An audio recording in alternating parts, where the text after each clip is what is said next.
if a diagram of a human body has to be drawn, and the number of injuries and the number of times that you suffered has to be probably marked on the diagram, I think it's the easiest lesson for a kid to understand what human. Well, I mean, the number of injuries that I've had in my career, I'm also kind of 50% doctor. 50% knowledge is dangerous, though. Have you ever taken your doctors out for a meal? They deserve it. I mean, I meet doctor friends. I mean, and now the ones who've treated me, they're friends, and then they've played a huge role in my life.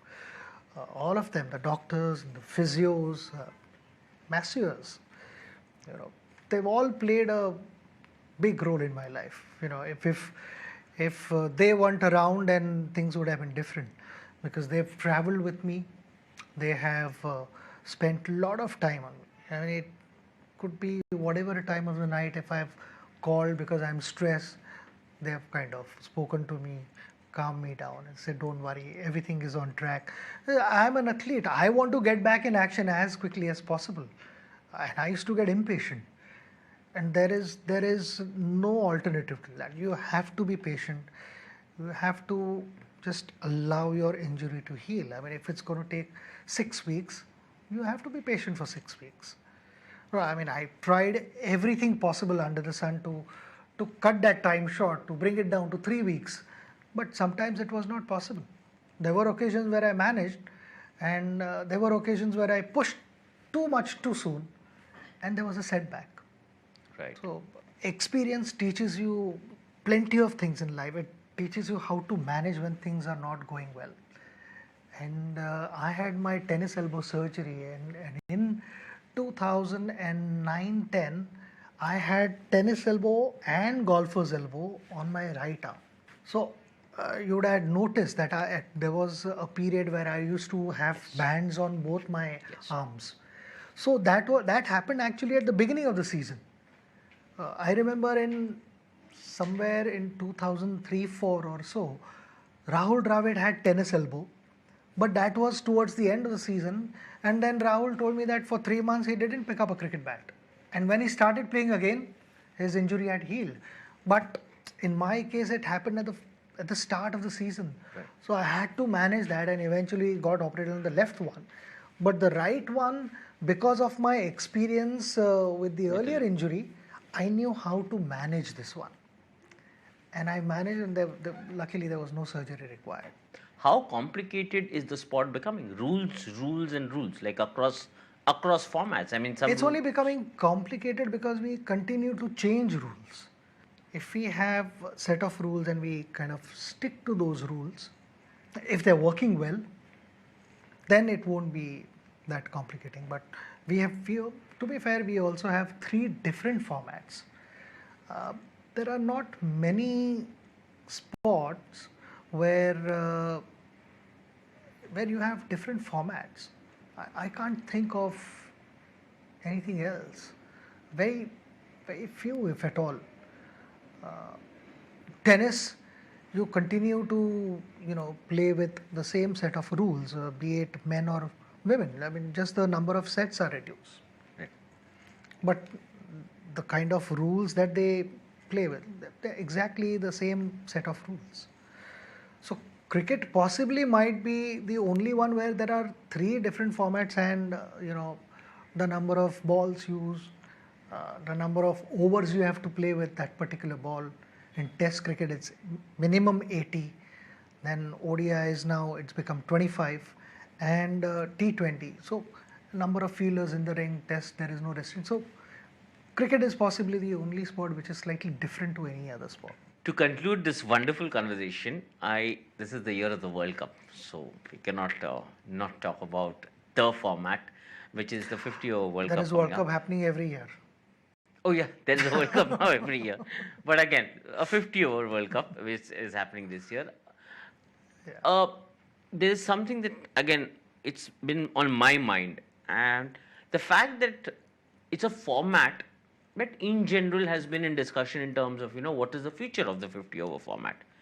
At a time like that, the World Cup in this format is happening in cricket's biggest market anywhere in the world, which is India. Maybe that's why I feel that the excitement is so huge and so much,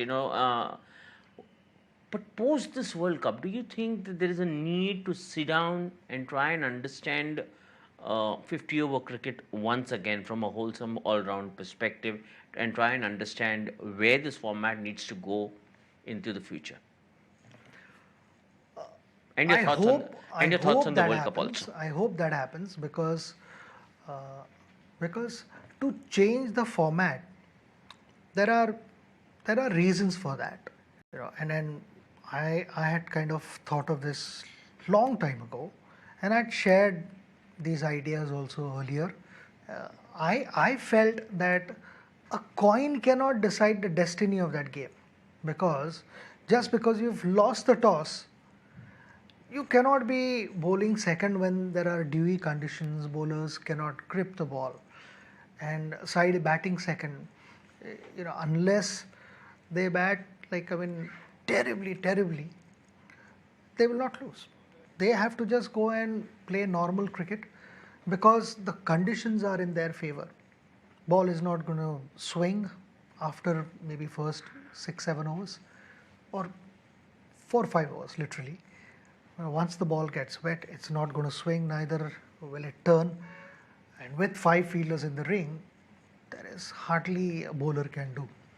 And that I feel is a big imbalance between bat and a ball contest, because people come there to watch both.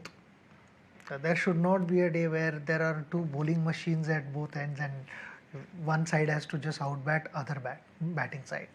So I feel there has to be fair balance between bat and the ball, and that's the only reason I was suggesting that a side bats first for 25 overs, then the other team comes and bats for 25 overs, and wherever they have stopped in the first half of the game at 25 overs, the second half of the game they start from there. They don't start fresh. If they've lost 3 wickets, those 3 batters are out of the game. The remaining batters will bat in the second half. So you don't have 20 wickets, you only have 10 wickets.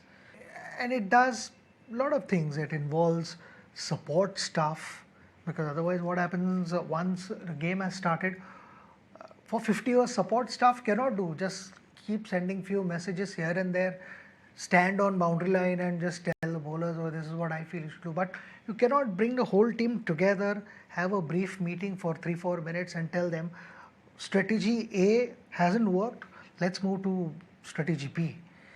And so there'll be dynamism. That is missing today. It's becoming too monotonous, and even spectators know what's going to happen from over 15 to 35 or 40th over. They also know the pattern. But by introducing a newer format, sometimes there is an opening partnership, couple of right-handers are batting, and one guy gets out, and your standard left-hander is number 3, and you are in the 23rd or 24th over. You'll say, okay, the remaining 7-8 balls, I'm not going to send my left-hander because there are a couple of off-spinners bowling. And the left-hander proper batter would also think, why should I take undue risk for just 6-7 balls? You send number 9, number 10, and say that anyways, if at all, you get to play 5-6 balls. Treat these balls as 5-6 balls and just go and enjoy yourself.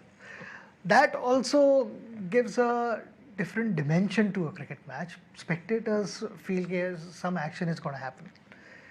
And then immediately you bring the other side in. So there are changes, but what it does is, if it's a rain interrupted game, then you would have had played first 25 overs, and you would have played those 25 overs differently, knowing that second half of the game there might be a rain. So if there is rain round the corner, you adapt different approach. Right. So a lot of strategies will come into play.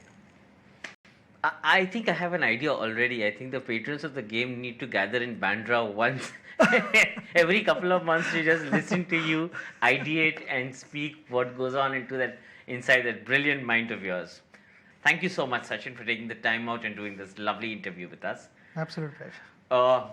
much as I can, I need to stop it. I would have loved this conversation to keep going on, but while it can't, we wish Sachin Tendulkar a very, very happy 50th birthday, and I hope you enjoy this lovely conversation. Thank you. Thank you.